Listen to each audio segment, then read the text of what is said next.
Satnam, offering a general reading, and as always, explore what resonates within you. Your awareness to your own experience is by far your greatest teacher. And I feel like right now is an opportunity to really love on yourself and having compassionate awareness, bringing in this idea of compassion to both yourself and others. So being a compassionate witness to what you notice within yourself bubbling and what you see externally. And what happens when you release the judgment and witness with compassion. So I have a few decks out. We'll see where we go.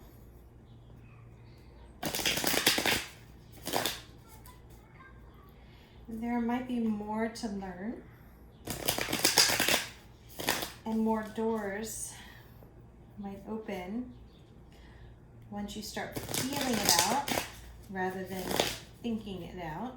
I feel like judgment comes from the thinking mind, layers of society, layers of shoulds, and layers of history that are no longer your burdens to bear, not yours to continue to work with. Ten of Cups, happiness is possible. Bottom deck energy, King of Swords. So what, discerning with thoughts and knowing, it's like, to me, this is just screaming mental clarity here. And Ten of Cups, once you master that discernment, Empress is under that. Perhaps that's where you begin to feel and find your Ten of Cups. And the magic is there once you learn to work with the energies and the passion. So, what thoughts are worth your attention? What communication is worth your attention? And what communication is really necessary in this moment to work your magic, to receive your pot of gold, your light at the end of the tunnel, your rainbow after the storm, and what really lights your fire? What's your passion and how is it coming through you? How do you feel that? Like, we each have different messages, different ways that it comes about. So how is it coming through for you? When do you feel like you're in your vortex, you're in your flow, you're dancing with your own energies? What gets you there?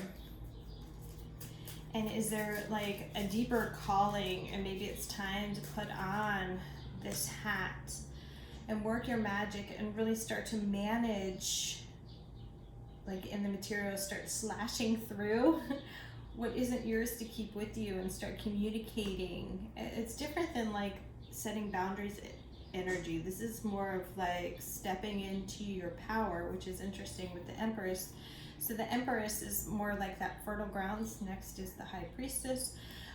Is starting to like clean it up, slash through what isn't yours, and communicate your needs and start aligning, but letting all that come through from your passion, your spark, and working with the energies, like balancing how all those energies play out. The magician knows what to mix up, knows what to put in the fire, and letting it, because this is an ace, this might be like a step-by-step feeling it out. You might not have that full roadmap, but let the thoughts be clear, right? In the energetic body, ready to take action, but feeling it out step by step. And letting the intention be your happiness. What is your happiness? And you are worth what it takes to make yourself happy. Like, you matter. You matter. And while you might not know everything it's going to take to make you happy, like you might not have that end result, you might not have that full roadmap, but as you start to feel it out, you'll get there. As you keep your thoughts in alignment with what you need and communicate your needs, you'll get there.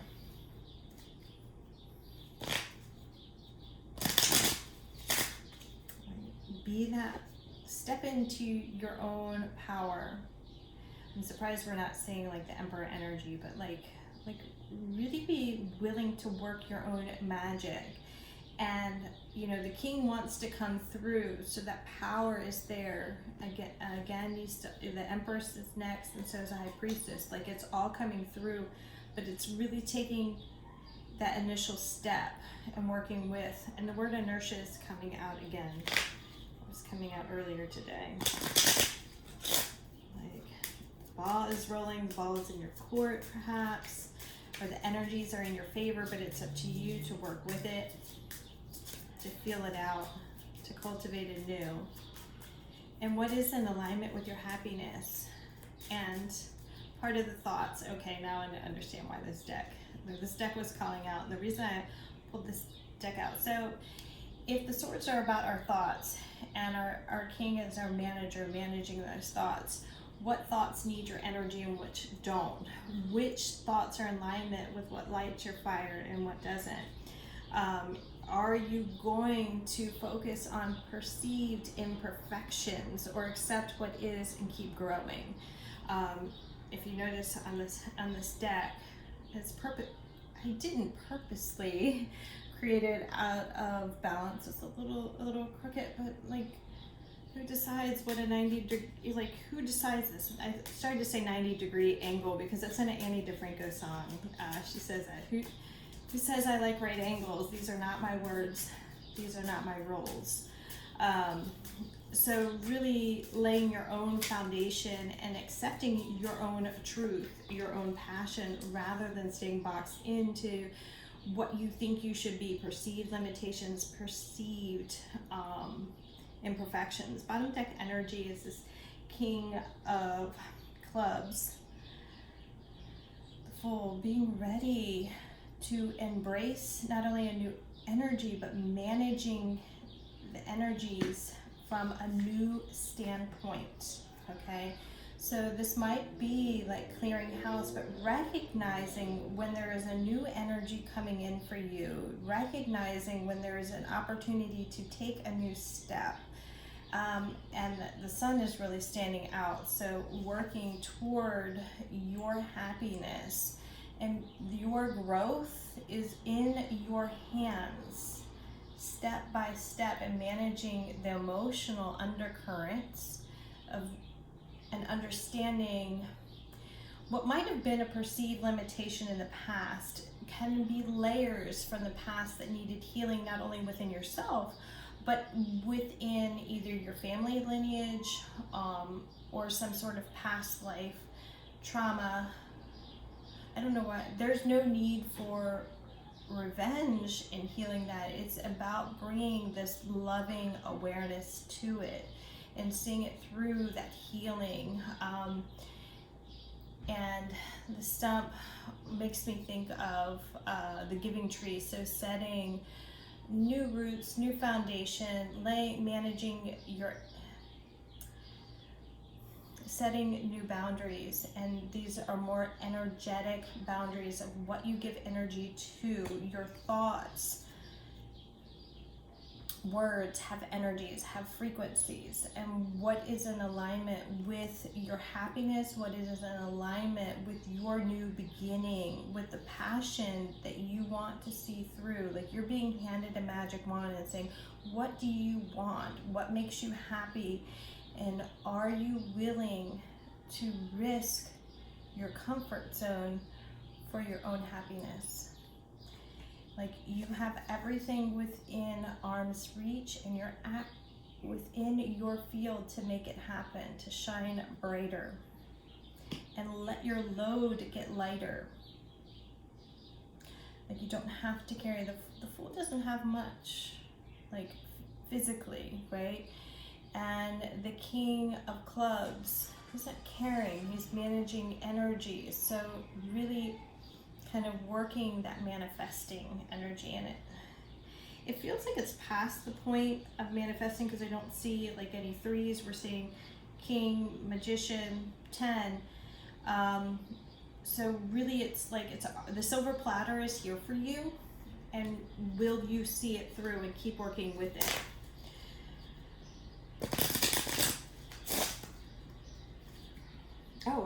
card that fell out. Oh my goodness. Okay, so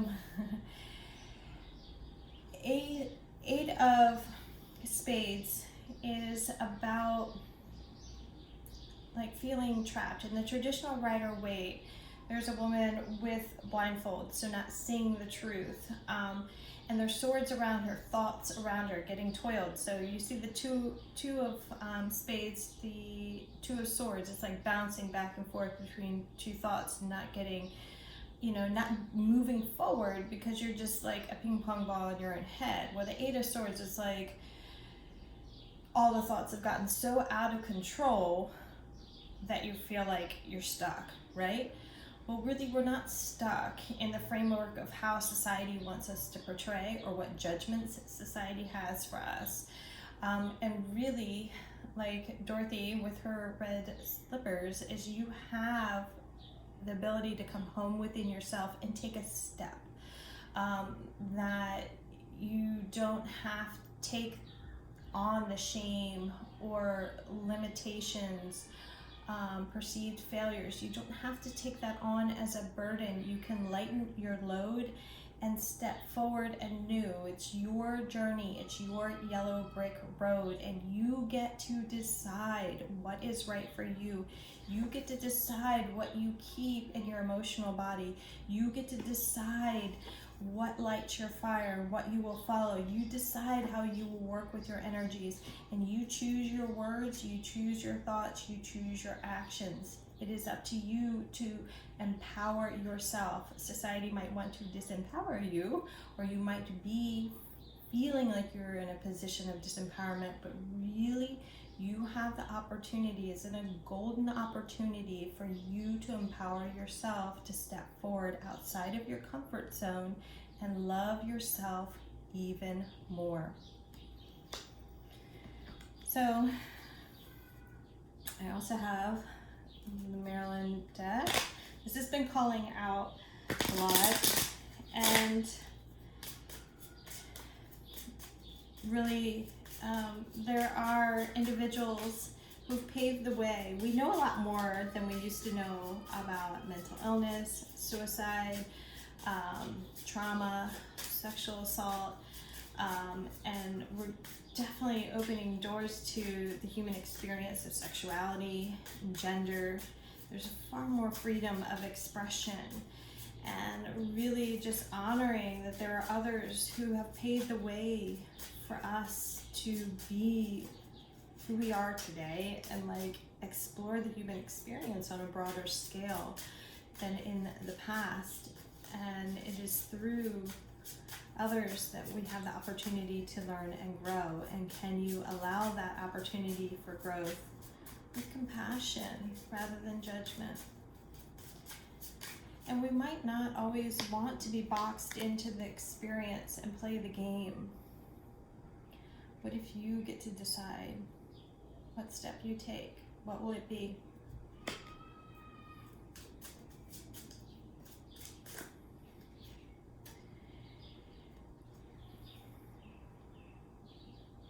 What will you nurture? And she's in a power pose, at least through the arms, right? Open. I have mixed feelings. So this deck's been calling out, and I watched a few documentaries yesterday on different YouTubes, and really just trying to learn a little bit more. And I think what I found most frustrating was not many people seem to have patience for her, when really all she wanted and needed was love. But the love is there within ourselves to receive, to be.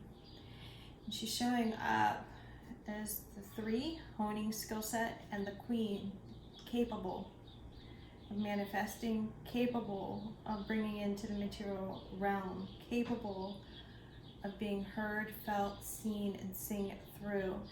In the Rider-Waite deck, the Queen of Pentacles holds the crystal ball and can see the bigger picture. What step would you take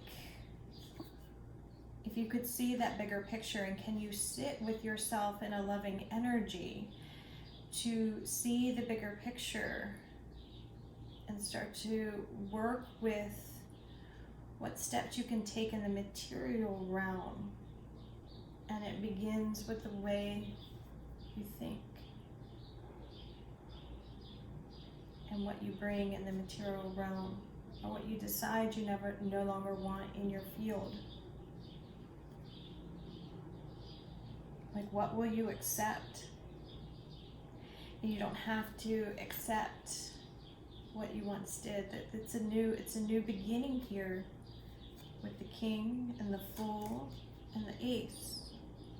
A new beginning for your own happiness. And imagine you have all the resources here. The Magician is here to tell you you have everything you need. The Ten of Cups is here to tell you that happiness is a choice. It's on the board. It's on the table for you. The King of Swords is telling you, watch your words, watch your thoughts, how you speak to yourself. The King of Clubs is saying, we're here, we're going to start anew. We're working with this energy, this wand, so it's all coming together. It's a nice balance here of suits.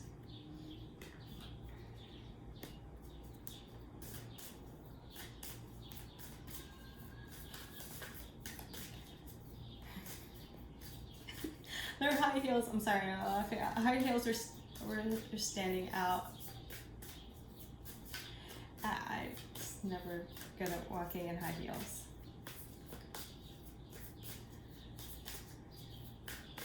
I don't have too many. I have a couple funny stories on that I'm probably not going to share today. That's what's got me giggling. I swear it's a talent. Walking some heels.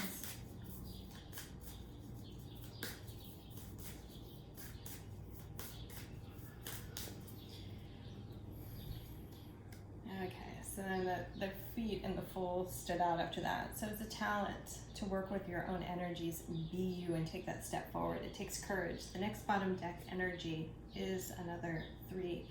So what are you giving energy to? What are you nurturing? What are you nurturing?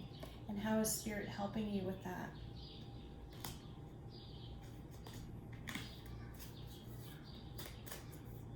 The Magician is calling out. When you sit with yourself and you sit with your power, and because we're working, this is a playing card deck, we don't have the Empress card, but consider the Empress energy. Consider the Empress energy of the fertile grounds that you walk on. Imagine you could walk on water. Imagine it is your board game. Imagine it is your yellow brick road. Who will be on your journey when you take a step forward? Who matters most? You do. You do.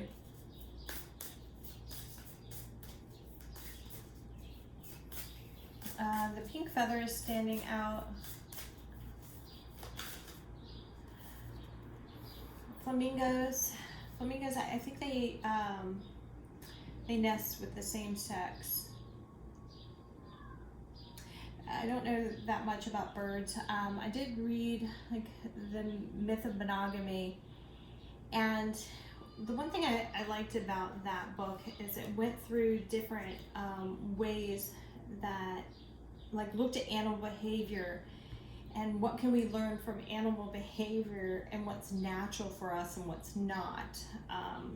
You know, humans with our smartphones and our keyboards, we think we're really awesome, but we're pretty primitive if you think about it. Like, we need food, we need sleep, we need like pretty basic things, including love.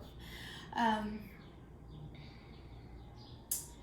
what's at the center of what feels like home to you, outside of what society says? I feel like I say that a lot. And I feel like that's the point of that book. I'm not sure why the pink feather, that might mean something to you, that it's standing out right now. The flamingo to the myth of monogamy is the most I got from that. So I think it's really about paving your own way to your own happiness and whatever that looks like for you. The light of love, remember the light that you are. There's no one way to be, there's no right way to be, and you are loved, and you are being guided, and you are being helped. Continue to nurture what feels right for you, for your happiness, step by step, day by day, and trust. Take that time to sit with you. Take that time to sit with you. And that time will help you work through. Like a magician, you know, in the traditional Rider Waite is working with pentacle suits. You know, it's working with the suits, but how can you call in your dragons, for example, or call in your spirit helpers as you sit and bring in this energy of love? Ground yourself and allow yourself to be held. So what is your self-care practice where you feel held on this planet, where you don't feel invisible? And maybe that's an invisible energy that comes through for you. And will you take the time to work beyond what feels like an entrapment, like this, like toiling in your own thoughts? Manage the way your brain works by stepping outside of it, looking from above, and really come home to you. Allow yourself to be cocooned. Allow yourself to be held. Yogi Bhajan, for example, had this meditation where you're like, imagine you're being held by a teddy bear. Like, what is it for you that grounds you? Whether that is stepping, you know, your feet in the earth, whether that is calling on spirit helpers, calling on guides, ancestors to hold you. How can you continue to allow love in? Allow love in, and trusting that that love is magic, and to be that loving energy for yourself. Cultivate it, call it in, make room for it, make time for it, make it a daily practice. And you'd be surprised that with that love, what you start to manifest and bring in, and how more doors start to open for you. Next bottom deck is the King. So lots of powerful energy here for you. Step into it, lay in it, love on yourself. Sending lots of love and light.